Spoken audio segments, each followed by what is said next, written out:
The laughter started before the fish ever touched the water. That was the funny part. People remembered the tilapia. Margaret Hale remembered the meeting. The exact meeting. The exact laugh. The exact moment the entire county decided she'd finally lost her mind.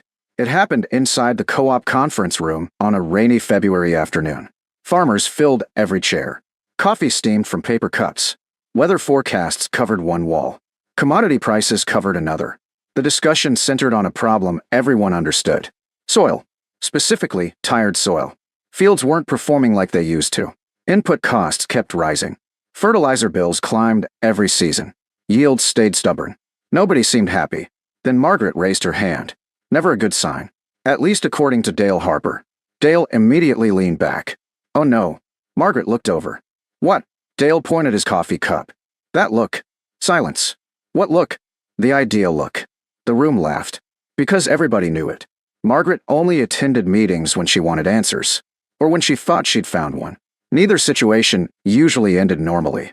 The co-op manager sighed. What are you thinking? Margaret stood, walked toward the whiteboard, and drew a ditch. Then another. Then several connecting channels. The room watched quietly. Then she drew fish. Silence. Absolute silence. Then, no. Margaret turned around. What? Dale pointed at the fish. No. Long pause. What? Fish. Yes. Why? Margaret smiled slightly. Good question. The Hale farm sat across nearly 600 acres of Missouri bottomland. Rich ground. At least it used to be. Her grandfather Samuel Hale often described the soil as black cake batter. Dark. Soft. Alive. By the time Margaret inherited the operation, things looked different. Not terrible. Just different. Years of intensive production slowly changed the land. Organic matter dropped. Water retention weakened. Inputs increased. Every year seemed to require more fertilizer to achieve similar results. Samuel noticed long before anyone else. One summer evening when Margaret was 14, she followed him through a soybean field after a heavy rain. The water disappeared quickly. Too quickly. Samuel knelt, scooped soil into his hands, then frowned. Feel that? Margaret took some. The dirt felt dry despite recent rain. Crumbly. Tired. She looked confused. What's wrong? Samuel tossed the soil aside. Nothing. Long pause. Then, yet. That answer stayed with her. Because over time she realized something. Healthy soil behaves differently. It holds water differently. Supports life differently. Recovers differently. The distinction mattered. Years later, after Samuel passed away, Margaret inherited not only the farm, but his notebooks. Hundreds of them. Field observations. Rainfall records. Yield histories. Wild ideas. Everything. One particular notebook fascinated her. Because Samuel seemed obsessed with biology. Earthworms. Microbes. Organic matter. Natural nutrient cycles. The entries felt strange. Especially compared to modern farming. Yet the deeper she read, the more interesting things became. Years later drought hit. Then another drought. Then another. Each one exposed the same weakness. Fields lacked resilience. The soil simply wasn't what it once was. Margaret started researching alternatives. Cover crops. Composting. Reduced tillage. Everything. Then one article changed everything. Not because it contained answers. Because it contained fish. Specifically, integrated farming systems used in parts of Asia. Rice. Water. Fish. Nutrients. Natural biological cycles. The concept fascinated her. Most people would have forgotten about it. Margaret didn't. Which led directly to the co-op meeting. And the fish drawings. Dale rubbed his forehead. No. Margaret folded her arms. Yes. No. Yes. The room laughed again. The co-op manager looked exhausted. Explain. Margaret pointed at the drawing. We move irrigation water through miles of ditches every year. Nobody argued. That part was true. The farm relied heavily on irrigation channels. Miles of them. Then she pointed at the fish. Fish produce nutrients. Silence. Then. So. Fish waste feeds biology. More silence. Fish stir sediment. Fish consume algae. Fish contribute organic material. Dale stared. Then. You want to put fish in ditches? Margaret smiled. Yes.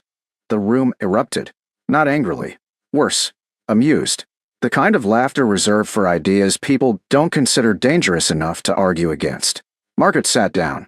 The meeting moved on. But the jokes remained. For weeks. At the diner. At the co-op. At church. Everywhere.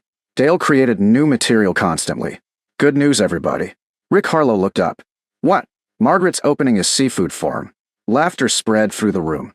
Margaret kept drinking coffee, ignoring them, mostly, but privately. The idea wouldn't leave, because the more she researched, the more it made sense. The next spring she ordered tilapia. Not many, just enough to test. The delivery alone caused excitement. A specialized tank truck rolled into the farmyard carrying thousands of juvenile fish. Half the county seemed to appear, Dale included. Naturally, he climbed out of his truck, stared at the tanks, then at Margaret, then back again. No. Margaret smiled. Morning. Dale pointed dramatically. No. Silence. What? The fish. Yes. Fish. Yes. On a farm. Yes. Long pause. Then, you actually did it. Margaret nodded. I did. The first stocking day looked ridiculous. At least according to spectators. Fish splashed into irrigation channels. Workers released fingerlings. Water churned. Children watched. Neighbors laughed. Dale nearly cried from happiness. Because this was exactly the kind of story small towns love. Something unusual. Something different. Something easy to mock. That lasted until summer. Then things became strange. Very strange. The fish survived. Not all, but enough. The irrigation ditches remained cleaner than usual. Algae decreased noticeably. Water quality improved. Margaret noticed immediately. Nobody else cared. Yet, one evening Emily Hale stood beside a ditch watching hundreds of tilapia move through shallow water. Still think this works? Margaret looked down, then toward the nearby fields. Then back. Maybe. Emily smiled. That's optimistic. Margaret laughed softly. No. Long pause. Then, what's optimistic? The fish. Summer became autumn. The fish grew rapidly. Much faster than expected. The irrigation system functioned normally. Nothing disastrous happened, which disappointed many observers, especially Dale, because a dramatic failure would have been entertaining. Instead, nothing, at least externally. Internally, Margaret started noticing something. Field sections closest to the irrigation network looked different. Subtle differences. Healthier color. Better moisture retention. More biological activity. Not dramatic. Not enough to prove anything, but enough to attract attention. One September afternoon, she walked fields with a crop consultant. The consultant stopped, kicked at the soil, then frowned. That's interesting. Margaret looked over. What? He knelt, scooped soil, examined it carefully, then stood. Have you changed something? Silence. Then, maybe.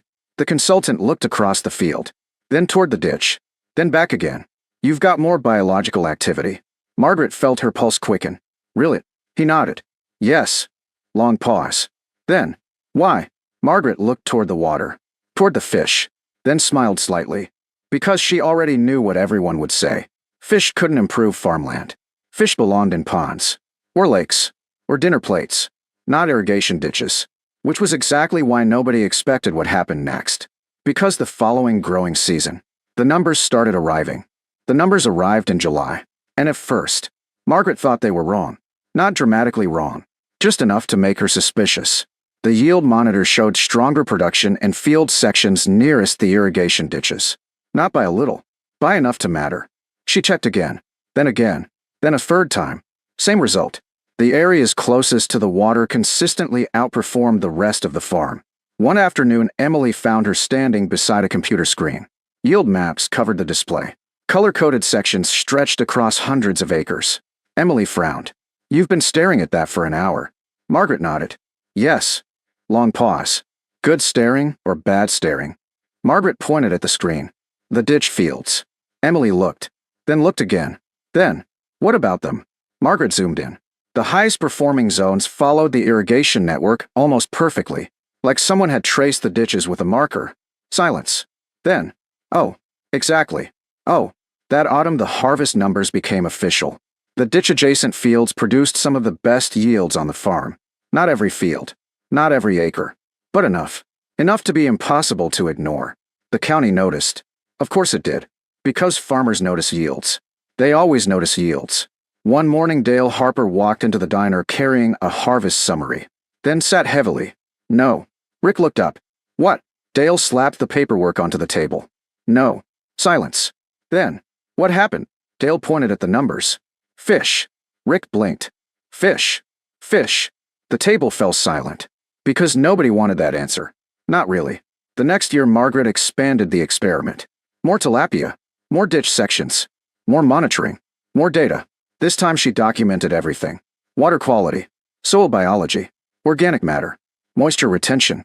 Earthworm counts. Everything. If people were going to criticize her, she wanted evidence. By midsummer, things became difficult to dismiss. The irrigation channels stayed noticeably cleaner. Algae problems dropped.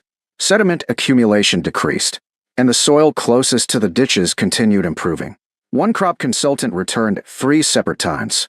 Finally, he stood beside a ditch watching fish move through the water. Then shook his head. You know what bothers me? Margaret smiled. What? He pointed toward the tilapia. I don't understand why this works. Silence. Then, maybe because biology likes biology. The consultant stared, then laughed. Because as frustrating as the answer sounded, it also seemed true.